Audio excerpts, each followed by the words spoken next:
السلام علیکم ورحمۃ اللہ وبرکاتہ۔ اعوذ باللہ من الشیطان الرجیم، بسم اللہ الرحمن الرحیم۔ یا ایہا الذین آمنوا کتب علیکم الصیام کما کتب علی الذین من قبلکم لعلکم تتقون۔ اللہ تبارک و تعالیٰ نے قرآن مجید میں ارشاد فرمایا کہ اے ایمان والو، تم پر روزے فرض کیے گئے جیسے تم سے پہلے لوگوں پر فرض کیے گئے تھے، تاکہ تم پرہیزگار بن جاؤ، تاکہ تم متقی بن جاؤ، تاکہ تم تقوی اختیار کرو۔ دوسری بات اس آیت میں فرمایا گیا جیسے تم سے پہلے لوگوں پر فرض تھے، تو اس بات سے پتہ چلتا ہے کہ اللہ تعالیٰ نے ارشاد فرمایا کہ تم سے پہلے لوگوں پر فرض تھے، اسی طریقے سے تم پر بھی فرض کیا گیا۔ تو اس سے معلوم ہوتا ہے کہ روزہ بہت قدیم عبادت ہے، بہت پرانی عبادت ہے، اور کتنی پرانی ہے عبادت، کتنی پرانی ہے کہ آئیے میں آپ کو بتاؤں کہ روزے کا سلسلہ کب سے شروع ہوا۔ یہ روزہ حضرت آدم علیہ الصلوۃ والتسلیم سے لے کر تمام شریعتوں میں روزے فرض ہوتے چلے آئے ہیں، اگرچہ گزشتہ امتوں کے روزوں کے دن اور احکام ہم سے مختلف ہوتے تھے، ہم سے الگ ہوا کرتے تھے، مگر روزہ ان پر بھی فرض ہوتے تھے۔ یاد رہے کہ رمضان کے روزے یہ کب سے شروع ہوا؟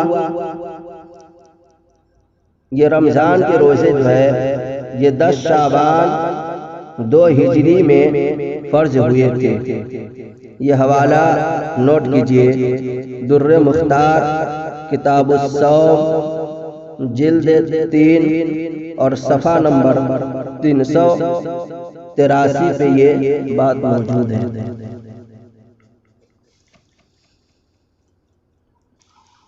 اور پیارے آقا صلی اللہ تعالی علیہ وسلم نے ارشاد فرمایا، والذی نفسی بیدہ لخلوف فم الصائم یطیب عند اللہ من الریح المسک۔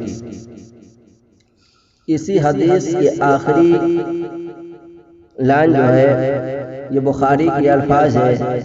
اللہ تبارک و تعالیٰ نے ارشاد فرمایا، الصیام لی وانا اجزی بہ۔ اللہ تبارک و تعالیٰ نے اس پر ایک اصول قائم کر دیا کہ لوگوں یاد رکھو کہ روزے خالصتاً میرے لیے ہیں، روزے خالصتاً میرے لیے ہیں، میں ہی ان کے جزا دیتا ہوں۔ تو اس بات پر ایک سوال پیدا ہوتا ہے، اے مولا، باقی عبادت تیرے خاطر نہیں ہے؟ اے پروردگار عالم، کیا نماز تیرے خاطر نہیں ہے؟ اے مولا، کیا یہ حج تیرے خاطر نہیں ہے؟ اے مولا، کیا یہ زکوٰۃ تیرے خاطر نہیں ہے؟ اے مولا، کیا یہ صدقہ خیرات تیرے خاطر نہیں ہے؟ اے مولا، کیا جو لوگ قرآن کی تلاوت کرتے ہیں اور ذکر و اذکار کرتے ہیں اور عبادت کرتے ہیں، کیا یہ تیرے خاطر نہیں ہے؟ اللہ تعالیٰ نے دوسری جگہ قرآن میں ارشاد فرمایا، قل ان صلاتی و نسکی و محیای و مماتی۔ تو صرف روزے اس کے لیے کیسے ہیں؟ تو اس امر کی طرف اشارہ ہے کہ عبادت ساری اللہ کے لیے تو ہے، اس امر کی طرف اشارہ ہے کہ عبادت ساری اللہ کے لیے تو ہے، لیکن ہر عبادت میں ریا کا امکان ہے، روزے میں دکھلانے کا امکان ہے ہی نہیں، صرف میرے دکھانے کا کام۔ جیسے نماز یہاں لمبے سجدے کر رہا ہے، لمبے قرات کر رہا ہے، رکوع لمبے کر رہا ہے، ممکن ہے کہ گھر کے اندر ایسی نماز نہ پڑھے، رکوع لمبی نہ کرے، سجدہ لمبی نہ کرے، قرات لمبی نہ کرے، ممکن ہے کہ گھر کے اندر جائے اور جلدی جلدی نماز پڑھ لے۔ مسجد میں 10 20 100 50 لوگ رہتے ہیں، ممکن ہے کہ ہو سکے وہ دکھلانے کے لیے نماز پڑھتا ہو کہ لوگ مجھے دیکھے تو ولی اللہ سمجھے، متقی سمجھے، عبادت گزار سمجھے، اور گھر میں جائے تو نماز ہی چھوڑ دے، یہ ممکن ہو سکتا ہے۔ آ گیا نا من اجل الخلق، مخلوق کا خیال آ گیا نا۔ اکثر لوگ دکھلاوے کی طرف چل پڑے، الا ماشاء اللہ، تو اللہ تعالیٰ نے فرمایا ہر عبادت میں ریا کا امکان ہے۔ اگر کوئی چاہے دکھلاوے کا ماحول پیدا کرنا تو چاہے تو ماحول بن سکتا ہے،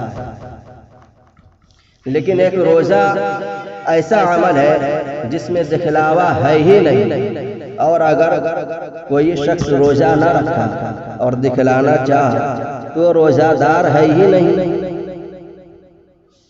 وہ اللہ کے نزدیک روزہ دار ہے ہی نہیں۔ مگر دوسرا نمازی ریاکار تھا مگر نمازی تو تھا، اور اگر کوئی ریاکار ہو اور وہ روزہ نہ ہو تو وہ روزہ رہا ہی نہیں، اب رہ گیا سائل روزے دار۔ نمازی یہ تو کر سکتا تھا کہ ہر لمبے سجدے کر لے اور گھر میں جلدی جلدی نماز پڑھ لے، ممکن ہے کہ وہ گھر جانے کے بعد نماز ہی چھوڑ دے۔ یہاں ہر نماز پڑھے اور اندر جا کر نماز چھوڑ دے، وہاں یہ فرق ممکن تھا، اور یہاں روزہ رکھ لیا اب ممکن نہیں کھا سکتا ہے، نہیں اندر بند کمرے میں کھا سکتا ہے، نہ گھر میں بیٹھے تب بھی مجبور ہے، اور باہر ٹہل رہے لوگوں کے سامنے پھر بھی مجبور ہے۔ نہیں روزہ دار وہ چھپ کر کھا سکتا ہے، اور نہیں روزہ دار وہ کسی کے سامنے کھا سکتا ہے۔ جب وہ روزہ رکھ لیا تو سامنے کھانے سے بھی مجبور ہو گیا، اور گھر کے اندر بند کمرے میں بیٹھ کر اس میں بھی کھانے سے مجبور ہو گیا، تو روزہ خالصتاً میرے لیے ہے، اس میں ریا کا امکان نہیں۔ اور جو چیزیں چھپ کر چھوڑ دی وہ چیزیں چھوڑ دی، تو اصل محرک روزے کا ہے، اصل محرک روزے کا ہے کہ کھانا بھی اسی کے لیے چھوڑا، پینا بھی اسی کے لیے چھوڑا، اور خواہش نفس بھی اسی کے لیے چھوڑا۔ فرمایا روزہ خلق کے ریا کے لیے ہوتا ہی نہیں، صرف میرے لیے ہوتا ہے، تو فرمایا اس کا اجر بھی سارے اجروں سے جداگانہ اجر ملے گا۔ بخاری کے الفاظ ہیں، بخاری شریف جلد اول صفحہ نمبر 254 پہ یہ حدیث پاک موجود ہے کتاب الصوم میں۔ بعشر امثالہ، دوسرے نیکیوں کا طریقہ یہ ہے کہ اگر ایک نیکی کرو تو اس کا اجر 10 ملتا ہے،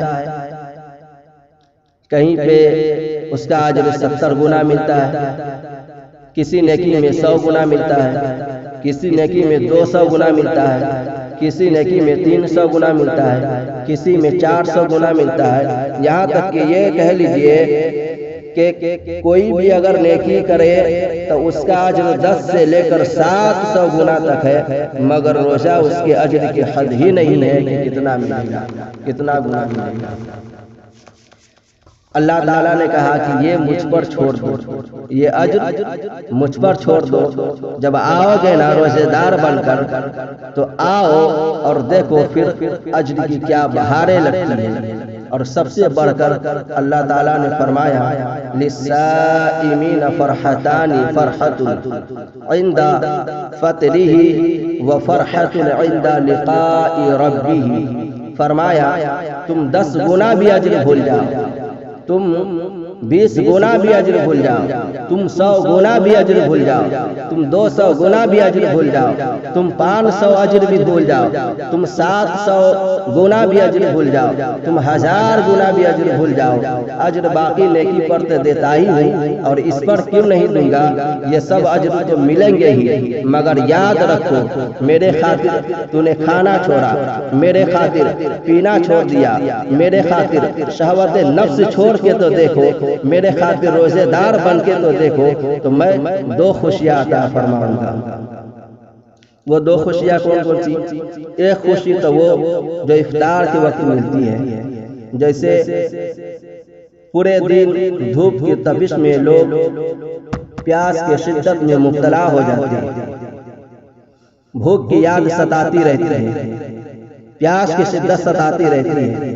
جب افطار کے وقت بیٹھتے ہیں اور روح افزا ڈال کر یا نیبو ڈال کر شربت بناتے ہیں، ٹھنڈے ٹھنڈے پانی رکھتے ہیں، جب وہ پورے دن دھوپ کے تپش میں رہتے ہیں، پیاس کی شدت میں مبتلا رہتے ہیں، جب افطار کے وقت وہ ٹھنڈا ٹھنڈا پانی جب پیتے ہیں تو منہ کے راستے سے جب معدہ تک پہنچتا ہے تو اس کا جسم اللہ کو پکارے یا نہ پکارے، اس کا دل خدا کو پکار بیٹھتا ہے کہ مولا تعالیٰ یہ تیرا لاکھ لاکھ شکر ہے، مولا تعالیٰ یہ تیرا لاکھ لاکھ شکر ہے۔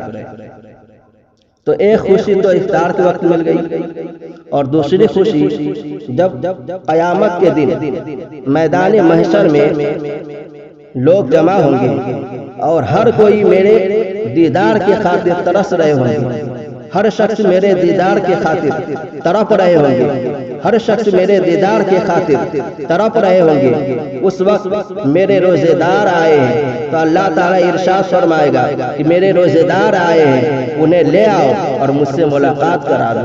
جب سب لوگ ترس رہے ہوں گے، تڑپ رہے ہوں گے خدا کے دیدار کے خاطر، اور اس گھڑی اللہ تعالیٰ ارشاد فرمائے گا کہ میرے روزے دار کہاں ہے، اسے لے آؤ اور میری ملاقات کرا دو۔ تو اس سے بڑھ کر خوشی کیا ہو سکتی ہے کہ اللہ تعالیٰ کے روزے دار دیدار کریں گے بروز محشر، اور اللہ تعالیٰ خود بلائے گا اور دیدار کروائے گا۔ اس سے بڑھ کر خوشی کیا مل سکتی ہے؟ اور ایک بات میں اور کہہ دوں، یہ بخاری شریف کی حدیث پاک ہے، بخاری شریف جلد اول صفحہ نمبر 254 پہ یہ حدیث پاک موجود ہے، کتاب الصوم، باب وجوب صوم رمضان، فضل الصوم۔ حضرت ابو ہریرہ رضی اللہ تعالیٰ عنہ سے روایت ہے، پیارے آقا صلی اللہ تعالیٰ علیہ وسلم نے ارشاد فرمایا، والذی نفسی بیدہ لخلوف فم الصائم اطیب عند اللہ من الریح المسک۔ آقا علیہ الصلوۃ والتسلیم نے ارشاد فرمایا کہ قسم ہے اس ذات کی جس کے دست قدرت میں میری جان ہے، کہ روزے دار کے منہ کے بدبو اللہ تعالیٰ کے نزدیک مشک کے خوشبو سے بھی زیادہ عمدہ ہے اور زیادہ پسندیدہ ہے۔ یہ کیوں اللہ تعالیٰ فرمایا کہ میرے نزدیک روزے دار کے منہ کے بدبو مشک سے بھی زیادہ بہتر ہے؟ یہ وجہ یہی ہے کہ لوگ اللہ تعالیٰ کے واسطے یترک طعامہ و شرابہ و شہوتہ من اجلی، کہ لوگ کھانا پینا اور شہوت نفس میری وجہ سے چھوڑ دیتا ہے، اور جو میری وجہ سے چھوڑتا ہے تو اس کا اجر بھی میں ہی دوں گا، اور کتنا دوں گا وہ فضیلت تو آپ سماعت فرمائی دیے، اور اس کے علاوہ کتنا اجر دے گا یہ کسی کو پتہ نہیں ہے۔ اور اس سے بڑھ کر اجر کیا ہو سکتا ہے کہ میدان محشر میں لوگ اللہ کے دیدار کی خاطر تڑپ رہے ہوں گے، کوئی ترس رہے ہوں گے، اور اللہ تعالیٰ خود سے کہے گا میرے روزے دار آئے ہیں، اسے بلا لاؤ اور میری ملاقات کرا دو۔ آئیے ان چند جملوں کے ساتھ اور میں اپنے گفتگو جو کیا ہوں، مولا تعالیٰ سب سے پہلے اس گفتگو پر مجھے عمل کرنے کی توفیق عطا فرما، اس کے بعد تمام مسلمان مرد عورت کو اس پہ عمل کرنے کی توفیق عطا فرما۔ آپ لوگ یہ تقریر سماعت فرمائیں، اور روزے کی بہت ساری فضیلتیں آئی ہیں جن میں سے میں چند بیان کیا ہوں، بہت ساری فضیلتیں ہیں، تو روزہ نہیں چھوڑیے، کیونکہ روزہ بہت اچھی عبادت ہے اور اللہ تعالیٰ کو روزہ بہت زیادہ پسند ہے، اس لیے روزہ ضائع نہ کیجیے۔ اور یہ تقریر سنیے اور دعاؤں سے نوازیے۔ السلام علیکم ورحمۃ اللہ وبرکاتہ۔